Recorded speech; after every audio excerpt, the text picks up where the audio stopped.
Happy New Year, guys, and welcome to Scorched Earth Tarot. I'm going to do something a little different to usual, and it's only for this round of readings, so bear with me. And I'm recording this as an intro to all of the videos that I'm doing for the beginning of January.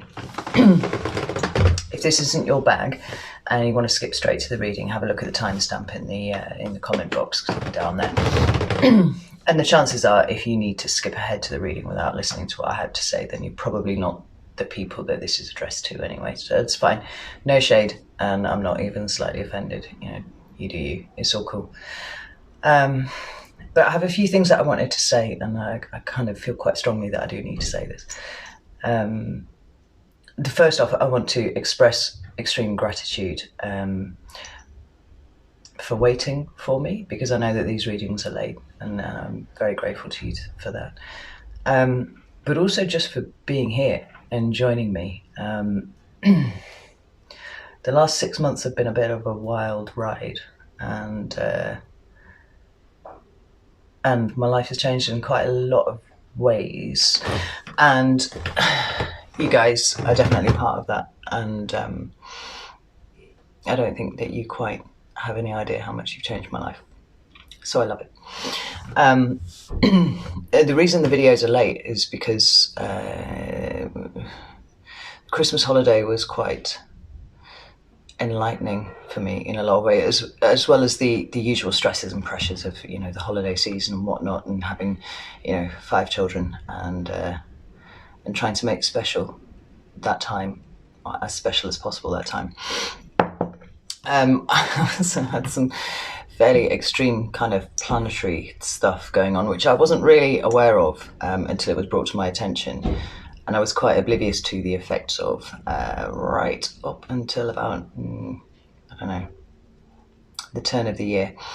And then it all hit me in kind of like 48 hours. So Peter, if you are watching, all the stuff that you told me suddenly made all sorts of sense.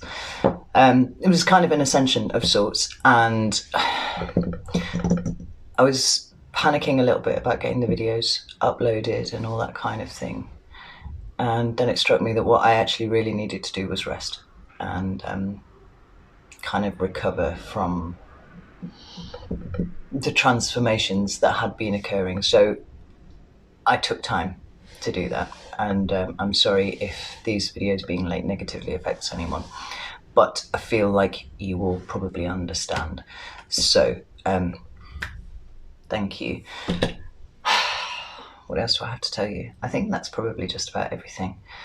But I wanted to just record the intro and say, you know, thank you so much for waiting, for subscribing, for watching, for your donations, for your personal reading bookings. And I kind of got slammed with those over Christmas as well. It was a period of about a week where I was getting 15, 20 requests a day, and I am going to work my way through all of those. But with everything else that was going on, it was a little bit overwhelming, and I really needed to retreat. So that's what I've done. But I'm back, and I'm so excited for 2020, I can't even tell you. So yeah, thank you very, very much. I'm extremely grateful for all of you.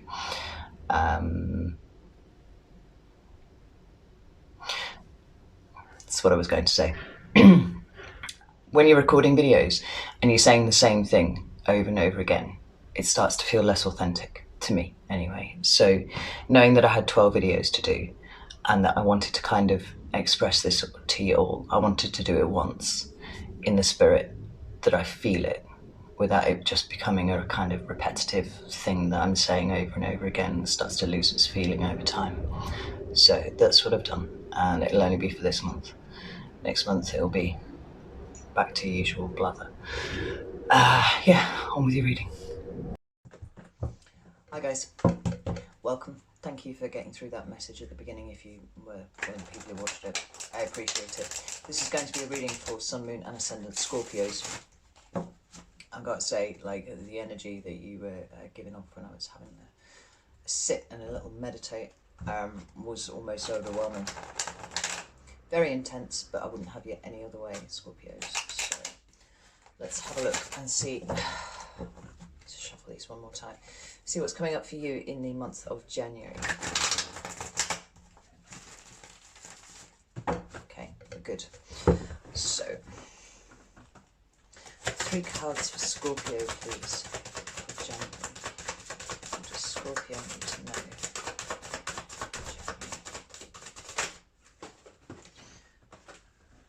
We've got the King of Pentacles. It's Earth energy. Capricorn, Taurus or Virgo. Oh, sorry, your energy is just actually quite overwhelming. 2 more cards for Scorpio, please.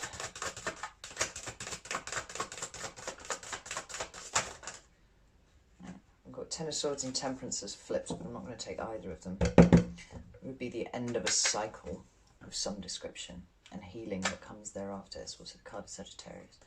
But I'm not going to take them because they're just flipped. The Tower. Hello, Scorpio. Right in the centre of your reading. That would explain why I'm feeling quite so overwhelmed. What's coming up for Scorpio, please, in January? Oh, I've got the Page of Wands. Nice, that's fire energy. I quite often ascribe it to Sagittarius, but it's kind of like a fire energy wild card, almost. I've got the Hierophant at the bottom of the deck. That's earth energy as well. Taurus, specifically. Which deck do I want to use? I'm going to use this one. My son got me this for Christmas, and I'm absolutely in love with it. I'd never heard of it before. It's the Marigold Tarot. I think he found it on Kickstarter, actually. But he saw it and decided that it was exactly my bag, and he was right. So I just love it, and it's all black and intense, just like Scorpios. So, or how Scorpios feel to me, anyway. Why is the King of Pentacles here for Scorpio, please? We've got 7 of Wands. That's fire energy. Feeling quite defensive about something. Where's the King of Pentacles here, please? Where's the King of Pentacles here for Scorpio? Fuck my life. What is this? We've got a ton of cards that have come out, so I'm not going to take them. But we've got the Page of Rings. We've got the Queen of Cups. We've got Judgment. Those 2 cards just came out for Leo. I've just done their reading, and those 2 cards came out together, which is quite interesting. I'm going to put all these back in the deck because I'm not taking all of those. That's ridiculous. But it was just an interesting crossover. So if you're dealing with a Leo, maybe go and watch that video. It might give you some insight into what they're going through at the moment.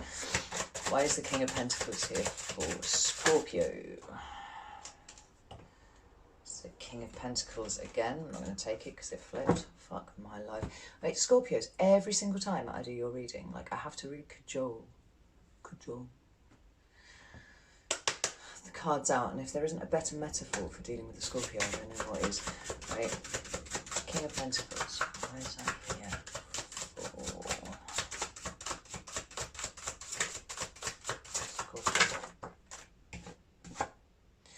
Strength. That's the card of Leo. If you're dealing with a Leo, go and watch that video because it's obviously important. Right. Why is the Tower here for Scorpio, please? Why is the Tower here for Scorpio?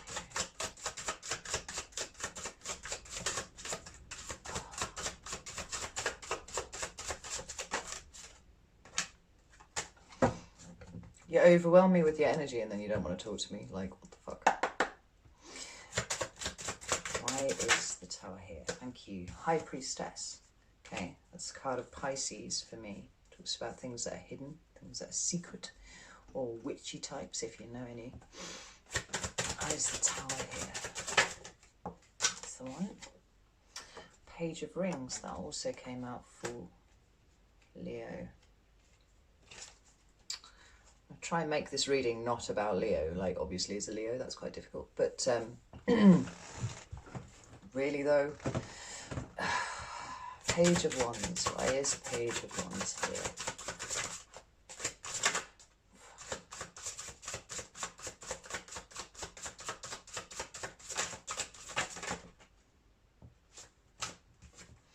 Take those two. We've got the Six of Cups and we've got the Devil. Interesting combination right there.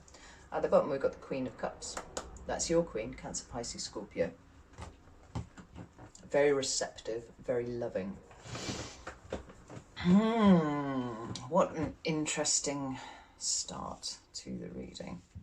So we start with the King of Pentacles. Now, like I said, that's Earth energy, but it's the pinnacle of the Earth suit, right? So it's where the hierarchy is progressing to. Now, this dude, it's not the flashiest of the kings, not by any stretch, and he can denote, you know, Capricorn, Taurus, or Virgo. Doesn't have to be male because the tarot doesn't really give a shit about gender. But it's interesting that we've got the Hierophant here. Yeah. Because the King of Pentacles is kind of like a lower echo of the Hierophant. And he talks about stability. He talks about you know, security of resources. For not just him, but for others as well. You know, this is a dude who turns up. Always. But being Pentacles, he is kind of preoccupied with resources.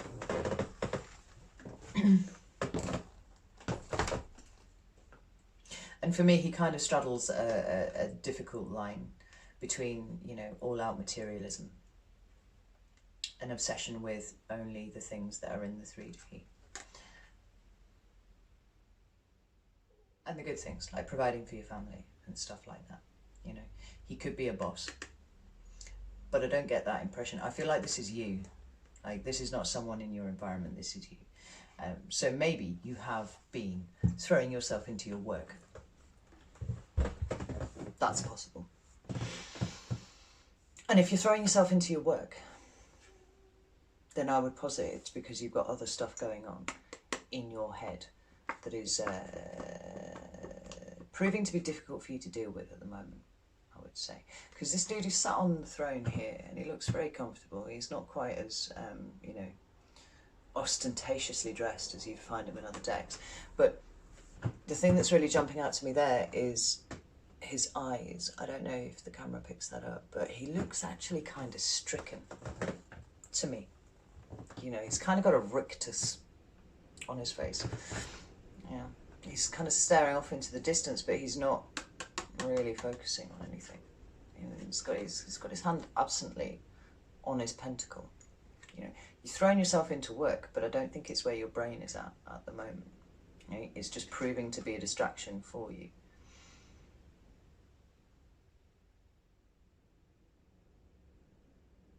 And pentacle energy is very slow, you know, but it's steady and it's methodical and stuff. And it's maybe something that you can do without really thinking so much. Maybe it's a form of keeping the monkey brain occupied so that you can actually concentrate on trying to work your way through whatever it is that you are having trouble with at the moment, because this suggests to me that you're having trouble with something. The more I look at him, the more he seems kind of frozen. Not just slow, but actually stuck to his seat where he is. And these two cards that you've got to clarify are the Seven of Wands and Strength. Now the Seven of Wands, in other decks, I feel like there's a strong emotional component to the defensive energy that is suggested by this card, right?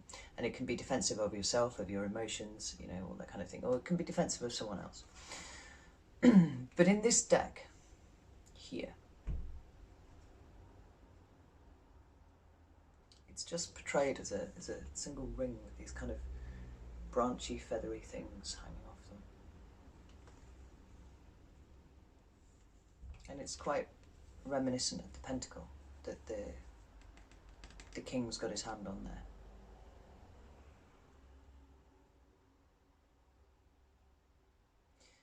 And they seem to be reaching out. They seem to be trying to reach out. You know, there's a... can't even think of how to put it into words. There's a stretching out. There's an attempt to reach something stemming from this pentacle. Now, With the other Pentacles cards, you know, the Knight and the Queen and the Page and stuff like that, I feel very strongly that it's the understanding of the value of something. Right? I don't usually get that impression of the King of Pentacles.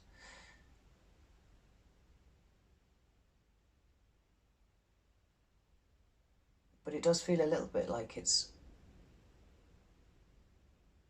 saying that to me now.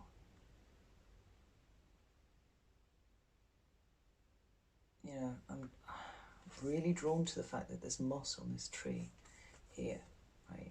For moss to grow onto a tree, it has to have been there for a while, and the conditions have to be right, you know, but it's a slow process, it's a slow growing thing, and that's obviously why it's here, it's the thing. But I get the feeling that you've sat on your laurels for too long, trying to ponder a decision, or trying to work out your next move. And I think that you realise that time's run out. And this is why you're staring ahead. Seven of Wands looks to me like it's reaching out. It's trying to make contact with someone or something or a situation, or, you know, take it as it resonates to you. But it's scattered.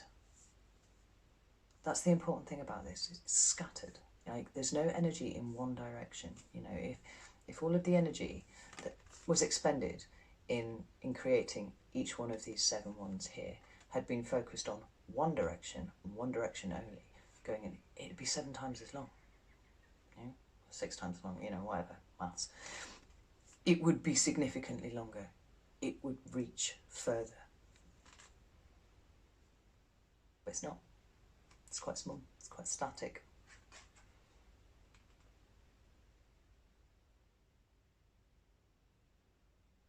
And that's not a way that I would usually read the 7 of Wands. And then we've got the Strength card. So we get the obvious stuff out of the way. Maybe it was a Leo that you were trying to reach out to. You left it too long. They're gone, right? But if it's not that,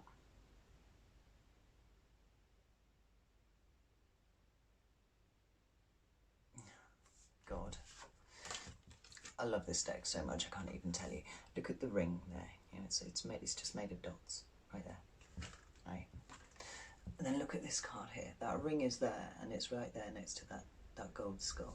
Now, there are lots of stock phrases that tarot readers use to interpret the cards, and every tarot reader has got a database of these things. But I'm looking at this, and this is unlike any Strength card I've ever seen in my life. Right? There's no lion. There's no big monster, you know, that woman is taming. There is a skeleton holding a skull in its hand.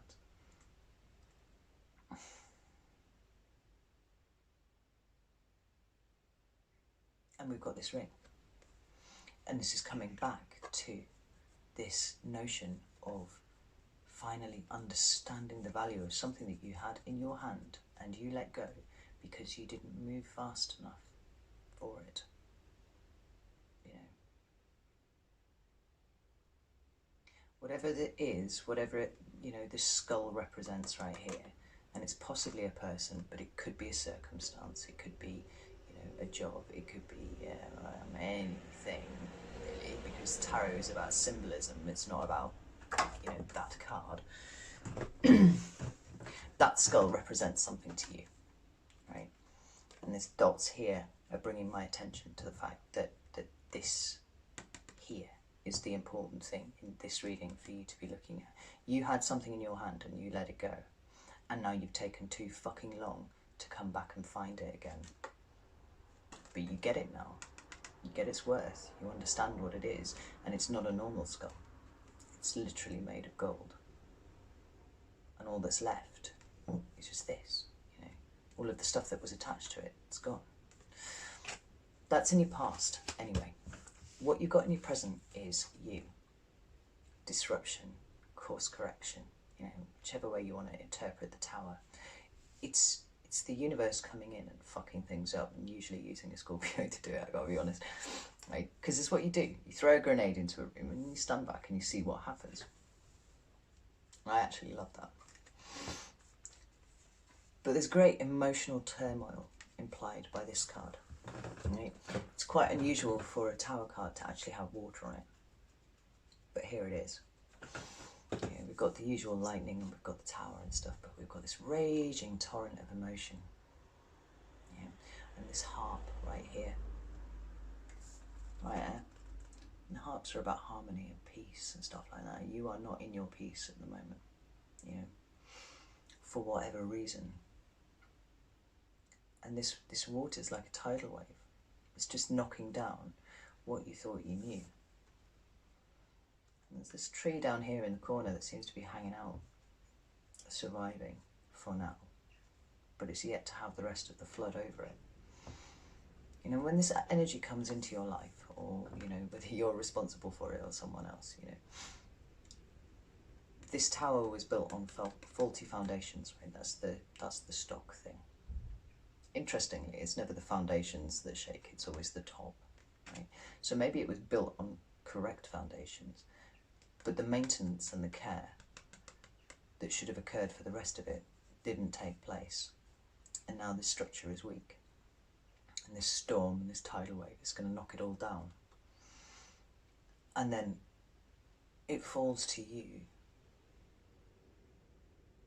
once the waters have receded, once the lightning storm has moved on, once the skies have cleared, to assess the damage and see if building it there in the first place was even a good idea, whether rebuilding is a good idea, or whether you should, you know, utilize the rock and the stone and everything that's fallen down and build it somewhere a little less exposed, or, you know, a little further away from the sea, in a wood perhaps, something like that. But whatever the situation is that you're experiencing right now, it's crumbling. And the two cards that you've got here are the High Priestess and the Page of Rings. The High Priestess, she's the oracle. She sits between the end and the beginning, right? She knows all of the things, and it can indicate secrets. So this could be a secret that's come into your, you know, environment that you've become aware of, that's brought about this for you. Or this could be something that you've been hiding, which has now been brought out into the open and is pulling down towers right, left and centre. It can just be an internal knowing of things, because when it's matched up with the page here, this page of Pentacles, which, like I said, for me, very much implies the value of understanding the value of something that you have lost.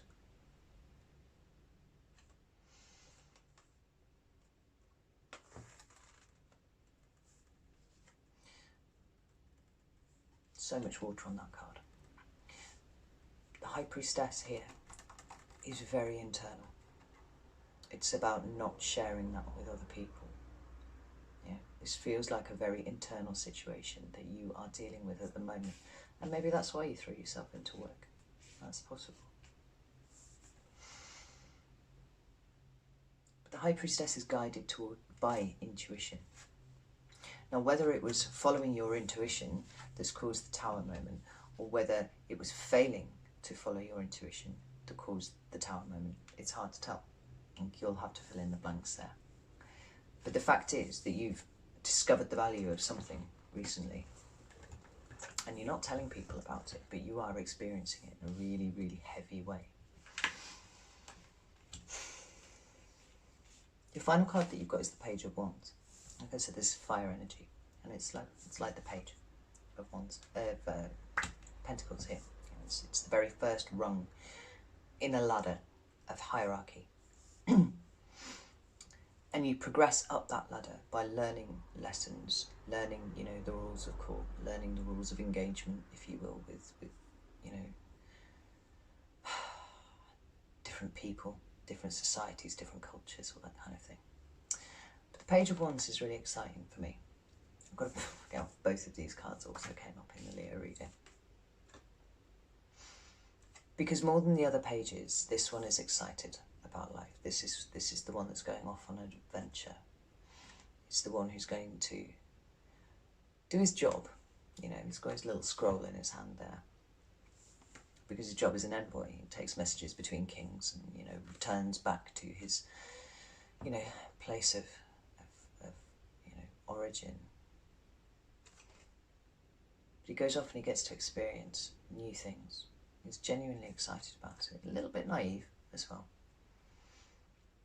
But it's the new experiences that fire this page up, not the doing of his job, which you might say the Page of Pentacles was more about. Right? So for me, this is a new start of sorts. And this is coming up for you at the end of January. Time is fluid, it might be here already. The two cups that you've got, the two cards that you've got to clarify are the Devil and the Six of Cups. Now the Six of Cups for me is almost invariably the soulmate card, right? It's a card of the past. So it can sometimes talk about children, it can talk about that nostalgic view that you have of, you know, your childhood and people that you knew in your childhood experiences, in fact. It goes together very well. But for me, it usually feels like it's going back further, right? So this is soulmate.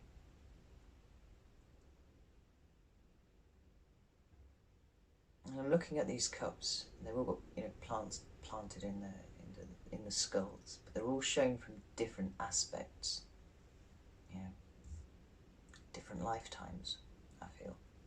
You get to learn a different lesson, you get to learn a different thing. Yeah. Now if this isn't a soulmate, and if this isn't you happy about attempting a new start with a soulmate, perhaps because you've realised the value of what they presented, take it as it resonates. It's definitely a card of going back to something that you already know with a fresh pair of eyes, with a fresh excitement. It's something new. Yeah, this wand here, it's got the new growth on it, right? It's starting something back up again. But then we've got the Devil, right? I might pull another card or two for that. The Devil is the card of Capricorn, right? So there's more earth energy. Your reading is riddled with earth energy. And the Devil talks about those things that we do too much, right? So it's the fun things. It's the, you know, sex, drugs and rock and roll, definitely. But at its worst, it can be abusive, it can be toxic, it can be obsessional. You know, it can talk of self-sabotage, actually, sometimes.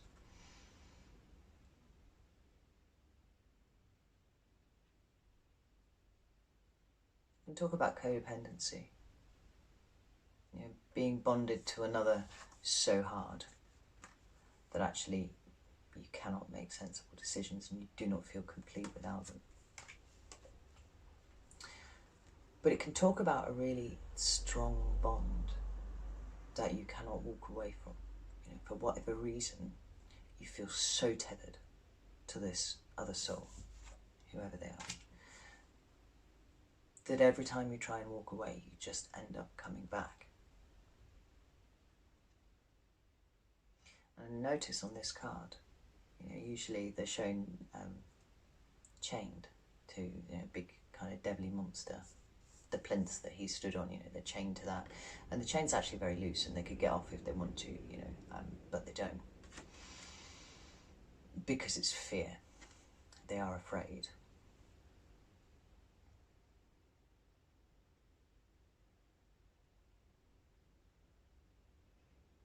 There's a situation in the past that you're addicted to. Yeah. And what's tethering these two together is a snake. And snakes, I love snakes. For me, snakes talk about knowledge, they talk about wisdom. You know, I don't see anything bad about snakes, about wisdom. You know, even the story of, you know, Adam and Eve. I feel like the snake was kind of doing them a favour, really. And don't even get me started on Lilith, because, like, that poor woman. Right, anyway, the point is, it's a knowledge of something that's binding you together. maybe you are recognizing this soulmate connection. Maybe you are recognizing, you know, how good something from the past could be for you, and you cannot slip it. You know, once that knowledge has got you, once it's round your neck, it's not something that you're going to be able to walk away from.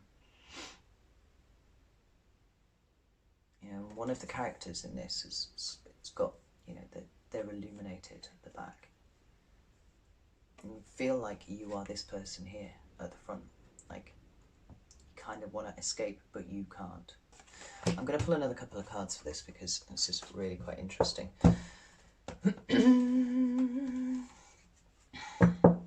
Card in the middle of the deck is the Nine of Swords.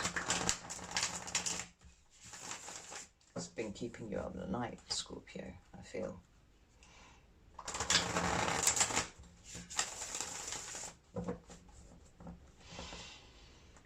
There's the Devil and the Six of Cups here. Wow, wow, wow, wow. Before I start splurging, we've got the Page of Cups, that's your page right there, and we've got the Eight of Wands. You want to get in touch with someone. The Eight of Wands is communication. It's usually fast-moving communication because it's wands, it's not swords. Right? So we're talking about email, instant messenger, you know, like any kind of instant messaging platform, a telephone call potentially, you know, but it's very swift and it's coming in. And then we've got your page here. Right? This page speaks words of love. He brings messages of love. It's the third page that you've got in your reading. So when I say speaks words of love, for me quite often this means apologies. Get in touch with someone and apologise for something.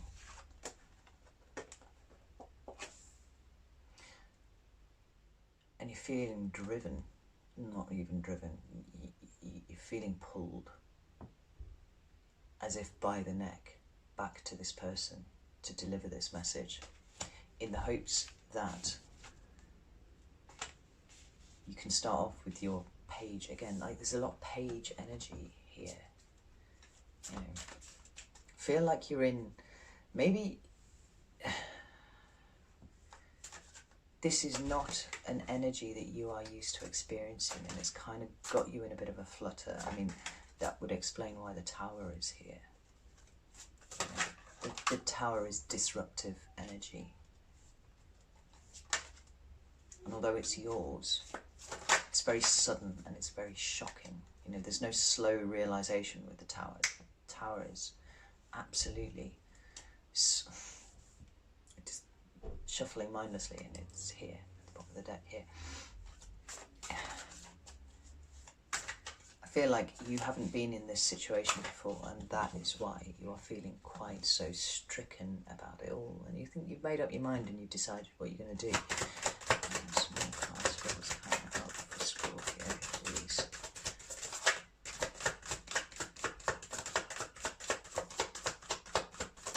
Maybe you've tried to talk yourself out of this.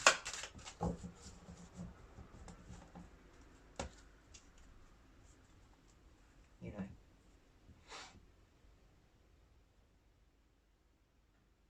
Well, this page energy makes me feel like this is not a situation that you're comfortable with, or that you necessarily know how to navigate yet. But there's this pull, it keeps pulling you back, like magnets, back to the Six of Cups, whether this is a person, or whether this is a situation, a group of people, family. Like I said, take it as it resonates to you. Oh, fuck. Hierophant, commitment. Yeah. What the fuck?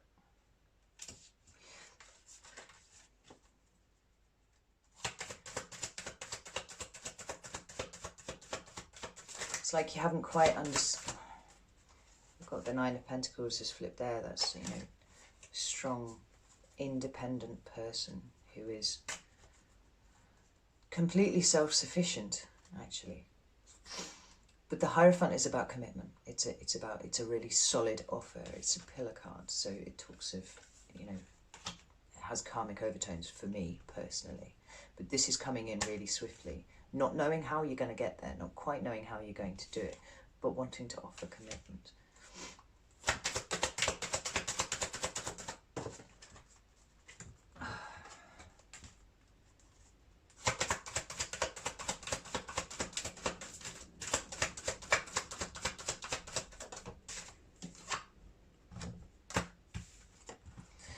And then the Eight of Cups and the Six of Cups, right?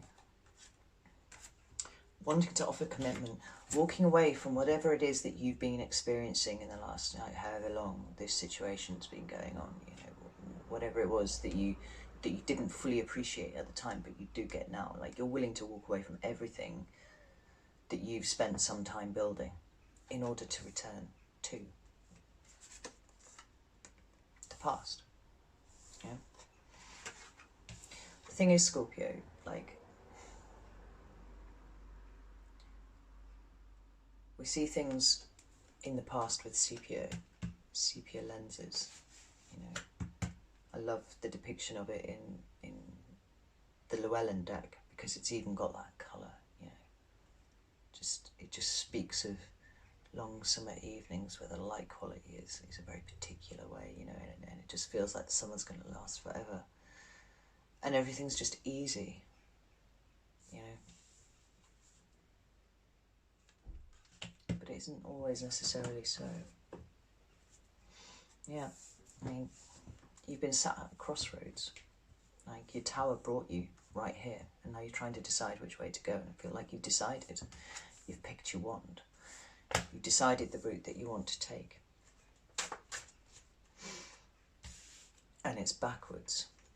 It's going backwards because of this draw, because of this pull that you've got to this person, or this situation, or even this place, you know. Although, why you would want to apologise to a place, I don't know. Take it as it resonates to you. I'm going to leave it there, Scorpio. But if you are dealing with a Leo, I would suggest that you go and watch that reading.